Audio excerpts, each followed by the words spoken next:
Bah, écoute, pour être schématique, si tu reprends l'inbound marketing, tu mets à disposition un contenu dédié, travaillé pour une audience, tu le mets à disposition et les personnes viennent se nourrir et entrent ensuite dans un process de nurturing jusqu'à les accompagner à une décision d'achat. Donc, en gros, si on garde toujours cette image de pyramide ou d'entonnoir, ton entonnoir, il est dans ce sens-là. Tu as un volume conséquent de personnes qui viennent se nourrir de ton information. Parmi celles-ci, il y en a certaines qui seront intéressées, que tu vas qualifier d'un point de vue marketing. Elles ont consommé ton contenu. Il y a une opportunité commerciale, donc les taux se resserrent. Parmi ces personnes que tu as qualifiées d'un point de vue marketing, elles sont qualifiées d'un point de vue commercial. Et puis, ça fait naître une opportunité. Donc, ton entonnoir, il est dans ce sens-là.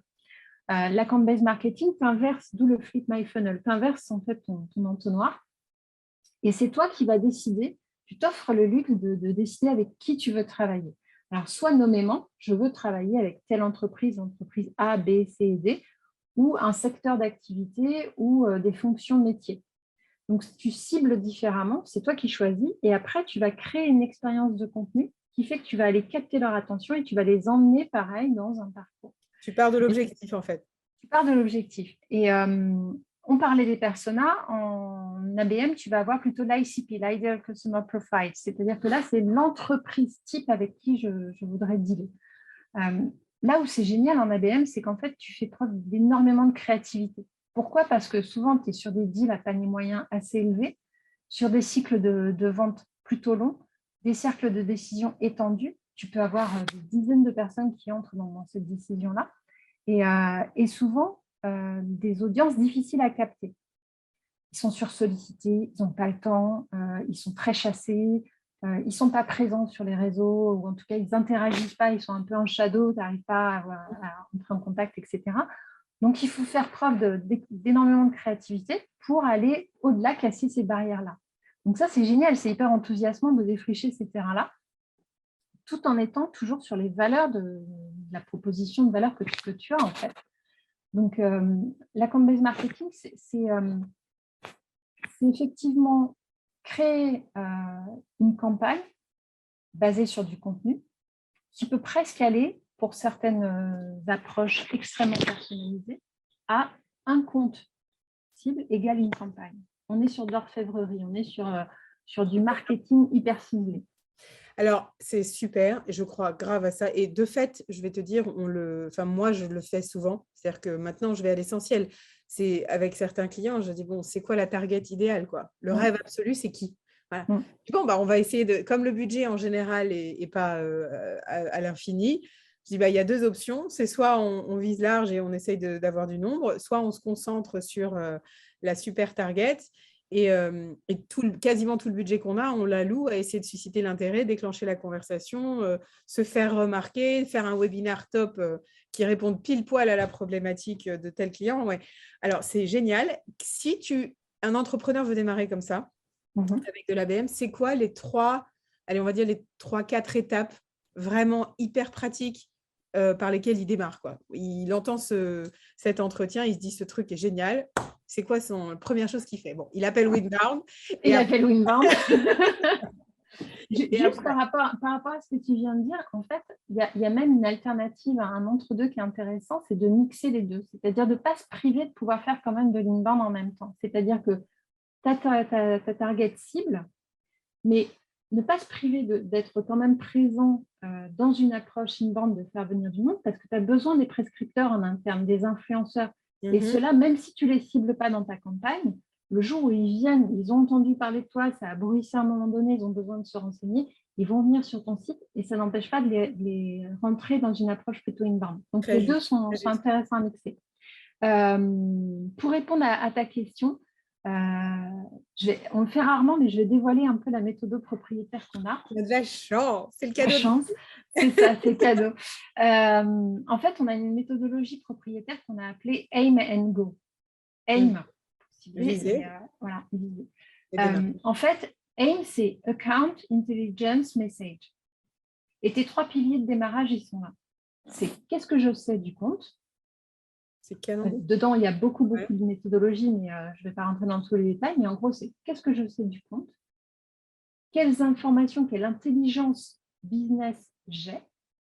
Ça peut aller jusqu'à des données comportementales. Tu parlais tout à l'heure d'écouter des podcasts, de regarder, etc. Mais on va jusqu'à chercher ces informations-là parce que quand tu veux aller toper un décideur clé, que tu arrives en disant j'ai entendu ou j'ai vu que dans telle interview, vous avez cité tel enjeu, etc. La personne se dit ah ouais, là, ils ont pris du temps pour aller trouver ces informations. Donc, account intelligence. Et après, c'est message. C'est quels sont les axes de communication que je construis, quelle expérience je vais offrir tout au long d'un cycle qui en plus est long. Donc, souvent, je suis sur plusieurs mois de campagne. Et comment est-ce que je renouvelle à chaque fois et comment est-ce que je prends par la main et comment est-ce que je vais vraiment capter l'attention de la meilleure manière. Et après, go, c'est toute la partie opérationnelle. Et là, en général, alors ça, c'est super. La partie la plus compliquée par rapport à AIM, c'est quoi la partie intelligence? Celle où vraiment on commence à rentrer dans le dur. Je dirais que c'est message. C'est-à-dire que tout ce qui est account et intelligence, c'est des informations qu'on peut trouver. Message, ça fait appel à la créativité. En fait. Et il faut développer sur la base de c'est ça. C'est en fait à partir des informations que j'ai sur l'entreprise en général et après sur les personnes. C'est une fois que j'ai ça, je sais à qui je veux parler, je sais de quoi je veux parler, mais comment est-ce que je relie les deux? Et comment est-ce que je vais surtout capter l'attention? Je prends un exemple, on l'a souvent cité avec Emmanuel Servet, qui a été CMO chez Woodrive, et on a fait plusieurs conférences ensemble.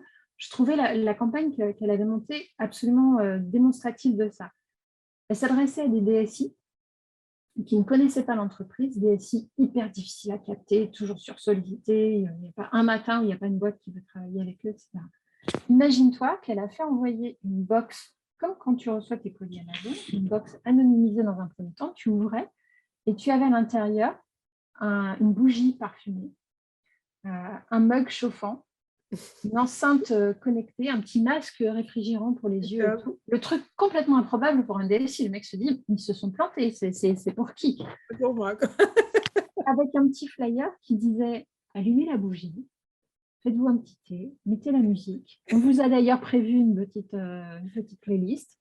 Mettez le masque, détendez-vous. Tout ce qui est compliqué, c'est notre métier, on s'en occupe pour vous. Oh, c'est top. Génial.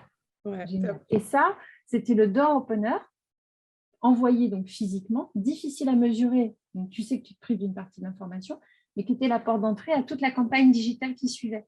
Et là, tu avais 3-4 mois de campagne digitale avec des choses mesurables, inscription à un webinaire, téléchargement de livre blanc, inscription à un événement, visionner une vidéo, un jeu en ligne, etc.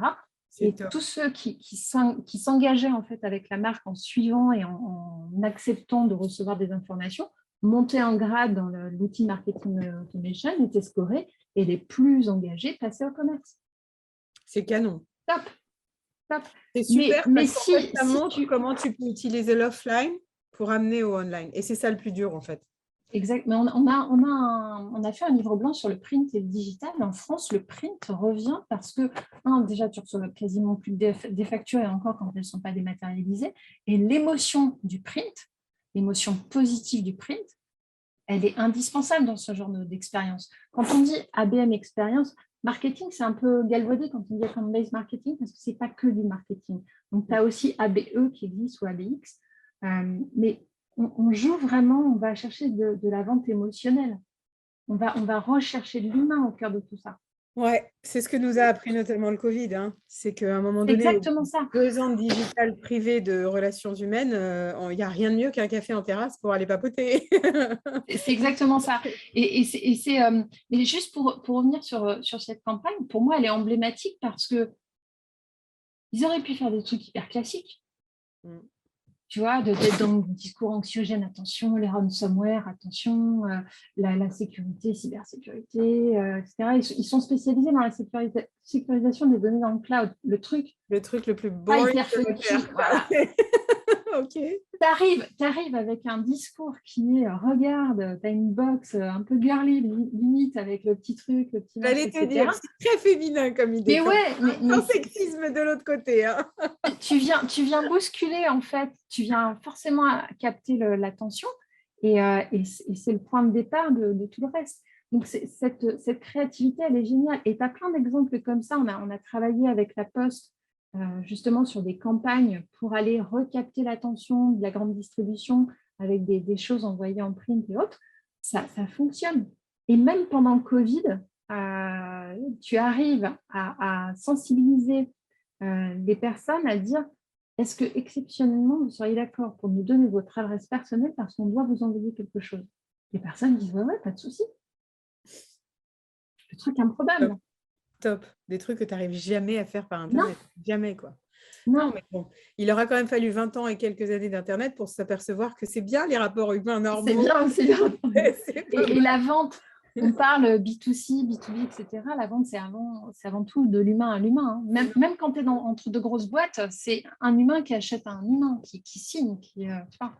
Mais tu sais, ça me fait penser, c'est très bêtement, hein, mais ce proverbe, enfin, cette histoire ridicule où il y a un type qui se tape la tête contre les murs, qui va voir son médecin et qui dit, vous savez, quand je me tape la tête contre les murs, ça me fait hyper mal à la tête. Le médecin il dit, j'ai le bon remède pour arrêter de vous taper la tête contre les murs, vous allez voir, ça va aller beaucoup mieux. C'est tellement évident qu'on l'a pas oublié, on l'a oublié, quoi. Mais bon, écoute, c'était super, super exemple. En fait, l'intérêt, c'est que tu as déjà plusieurs niveaux d'ABM différents. C'est-à-dire que tu as l'ABM ultra ciselé dont on parlait tout à l'heure, l'orfèvrerie, c'est-à-dire que tu as presque une campagne par compte. Là, tu sais déjà que tu vas aller chercher des paniers moyens hyper élevés. C'est-à-dire que nous, on a des clients, un compte, c'est plusieurs millions et plusieurs années de collaboration. Donc, autant te dire que le budget qui est déployé pour aller chercher ces comptes-là, il est à la hauteur de ce qu'ils vont chercher. Et donc, tout est relatif. C'est-à-dire que c'est plus un ratio qu'il faut considérer, c'est de dire jusqu'à quel pourcentage j'accepte de mettre sur la table pour déployer une campagne au regard du compte que je vais aller viser. C'est plus dans cette notion-là. Parce que de l'autre côté, tu peux avoir donc l'ABM, ce qu'on appelle one-to-one hyper ciselé, l'ABM one-to-few, où tu vas t'adresser à un secteur ou un ensemble de personnes qui ont les mêmes problématiques. Et après, tu as l'ABM one-to-many, où là, tu peux aller toper un millier de comptes en programmatique. Donc, les budgets ne seront pas les mêmes. Pour te donner un ordre d'idée, un compte, tu peux déjà mettre en place des campagnes pour entre 3 500 et 5 000 euros par compte quand tu es en one-to-one. Après, c'est pas une réponse de Normande, mais tout dépend ce que tu vas... Est-ce que tu as déjà du contenu à disposition ou est-ce qu'il va falloir que tu crées from scratch? Est-ce que tu as déjà un outil ou pas? Est-ce que tu as une bonne connaissance du compte ou pas? Enfin, il y a tout ça qui entre en ligne de compte. Après, il ne faut pas que ce soit une mode. C'est pas, comme on disait tout à l'heure avec Instagram, c'est pas parce que tu vois qu'il y a ton voisin qui fait de l'ABM qu'il faut que tu te lances. Les questions à se poser, c'est est-ce que c'est pertinent pour moi? Est-ce que, comme on le disait tout à l'heure, je vends sur des cycles de vente extrêmement longs? Est-ce que j'ai plusieurs personnes à convaincre en face? Est-ce que j'ai des paniers moyens élevés? Si ce n'est pas le cas, fais de l'inbound ou carrément de l'offline. Enfin, en tout cas, mais considère les critères d'éligibilité ou pas. Tu sais, ce que je trouve brillant dans cette approche, c'est que de fait, ça impose quand même, je pense à un marketeur quand je t'écoute qui s'appelle John Jens, qui est un peu le Seth Godin des petites entreprises. Et il a écrit un bouquin qui est un best-seller, je l'ai interviewé aussi, qui s'appelle Duct Tape Marketing. Et il a une originalité dans son approche. Il dit toujours la stratégie avant les tactiques. Ça a l'air bête, mais c'est tellement ça. Et en fait, ce que tu expliques là, ce qui est essentiel dans la phase stratégie, ce qui souvent est zappé, faut bien le dire, parce qu'on dit genre, la stratégie, c'est du jus de cerveau, moi, je veux faire de l'Instagram et je veux faire du YouTube, c'est d'avoir bien identifié ses clients potentiels. Ça, c'est la phase mais fondamentale. Et ce que ça implique finalement, l'ABM, et ce que tu dis aussi par rapport au budget, c'est qu'à partir du moment où tu as bien fait le job en amont de déterminer qui était ton vrai client, celui vraiment qui peut changer l'avenir de ton business, qui peut faire basculer ta boîte dans le vert complet, c'est quand même un travail sur pas se louper sur ses clients. Et franchement, moi, c'est quelque chose que j'ai constaté souvent. Il y a des entreprises qui se trompent sur les clients idéaux qu'elles pourraient avoir. Tu vois ce que je veux dire? Qui se laissent berner par le fait que ce soit une grosse boîte, alors que peut-être c'est 3 petites boîtes qui sont plus de niche, qui feront bien l'affaire, plutôt que le gros compte qu'il va falloir 12 mois pour atteindre. Et ça, ce que je trouve génial dans cette approche, c'est que quelque part, si tu ne veux pas t'envoler au niveau budgétaire, si j'ai bien compris ce que tu dis, il faut que tu aies bien fait ce travail en amont de savoir qui est ton client idéal. Ça, et puis Pour corroborer ce que tu disais, un exercice intéressant, donc on a une méthodologie d'atelier de définition d'ICP. On peut dire, non mais c'est bon, mais mon ICP, je sais ce que c'est. Et en fait, quand tu poses la méthodologie, parfois tu viens contredire en disant, vous n'êtes pas prêt. Regardez par rapport à votre portefeuille actuel, par rapport aux clients que vous avez aujourd'hui, et ce que vous visez, en données firmographiques, en données technographiques, ce que vous pensez être votre ICP. Certes, c'est ambitieux, c'est très valorisant pour vous, mais vous n'êtes pas prêt. Votre marché, il est plutôt là. Acceptez d'avoir une marche à monter supplémentaire, mais qui va être bénéfique pour vous. Et de la même manière, sur le temps, oui, tu as des enjeux économiques, et c'est une réalité. Et c'est pour ça qu'on développe aussi toute une batterie d'offres quick win, parce que tu ne peux pas avoir le luxe d'attendre que toute ta stratégie soit posée. Donc, on travaille en parallèle. C'est qu'on a un travail de fond, mais on met déjà en place des choses pour lancer une machine. Mais tout le travail de fond, il est indispensable. Et quand tu as quelqu'un qui te dit, OK, mais ça, on ne peut pas raccourcir un peu, on peut pas squeezer un peu. Ouais, tu peux squeezer. Tu vas marcher un peu moins bien après. C'est comme si tu avais des tongs. C'est un peu la métaphore que je prends souvent. C'est tu as des tongs et tu veux faire l'Everest. Ça peut, c'est un peu plus compliqué. Donc, autant aller chercher des bonnes chaussures.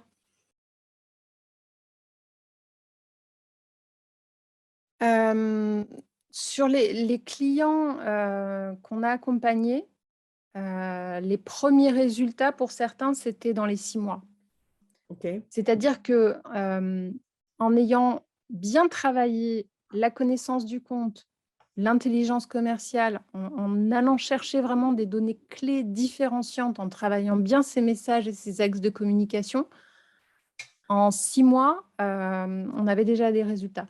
On parlait de La Poste tout à l'heure. La Poste avait, pareil, on a fait quelques conférences avec Michael Flottrebuet, donc je me permets d'en parler sans difficulté. Mais La Poste, ils étaient sur des comptes coffre-fort, c'est-à-dire que c'était des comptes impossibles pour eux à aller craquer jusqu'à présent.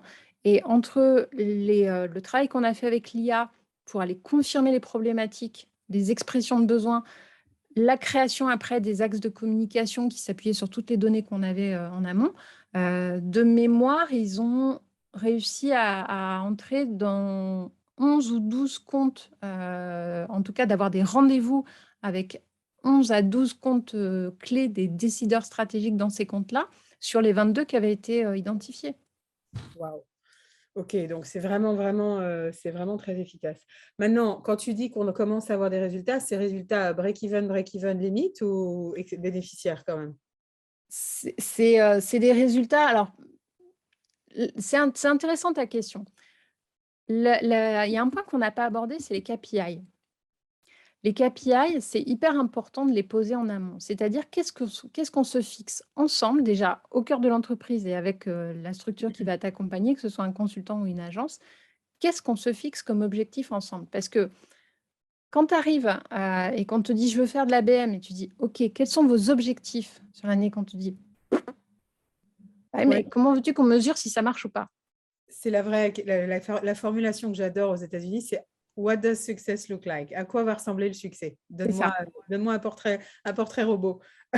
Sinon, c'est C'est sûr ça, que parce que c'est sinon, vrai. et quelque chose qui soit vraiment mesurable, parce que c'est crucial. Souvent, tu passes par des étapes de POC, parce qu'effectivement, on démarre quand même un peu hein, sur le sujet en France.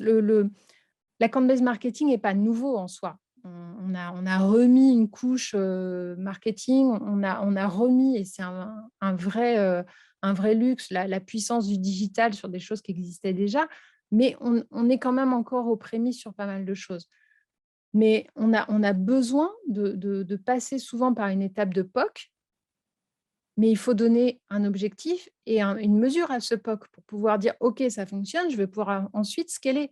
Mm. Mais cette étape de quel objectif on se fixe, elle est cruciale, cruciale.